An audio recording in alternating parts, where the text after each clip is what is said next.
Ya ayyuhan nasu inna khalaqnakum min dhakarin va unsa wa ja'alnakum shu'uban va qaba'ila lita'arafu inna akramakum 'indallohi atqakum innalloha alimun khabir.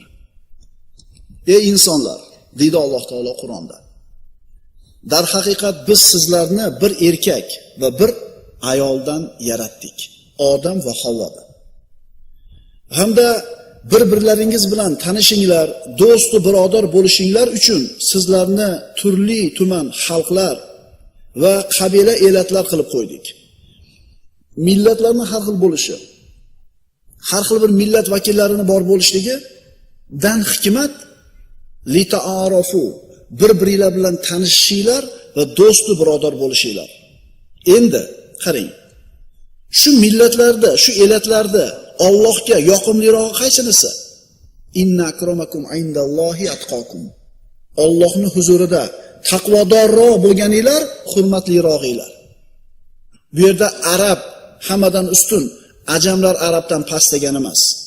Bir kishining falon millat vakili bo'lganligi, falon millat vakili bo'lgan boshqa kishidan balandligini belgilamaydi. Millati bu yerda muhim emas. Allohdan qo'rqadimi? Mana shu odam Allohga mahbub bo'laveradi. Va man yattaqillaha yaj'al lahu makhraja. Kim Allohdan qo'rqsa, u zot u uchun barcha g'am, kulfatlardan chiqar yo'lni paydo qilur. Qaytaramiz. Kim Allohdan qo'rqsa, Alloh bu bandaga har qanday g'am, tashvish, mushkuladan chiqib ketadigan yo'lni ko'rsatadi. Mana shu oyatni haqiqatini, mana shu oyatni ma'nosini tushuntirishlik uchun to'nlagan kitob yozsa bo'ladi. Masalan, bir odam farzand tarbiyasida Allohdan taqvo qiluvdi, farzandi oq bo'lmadi. Farzandi boshiga ko'tardi shu ota-onani.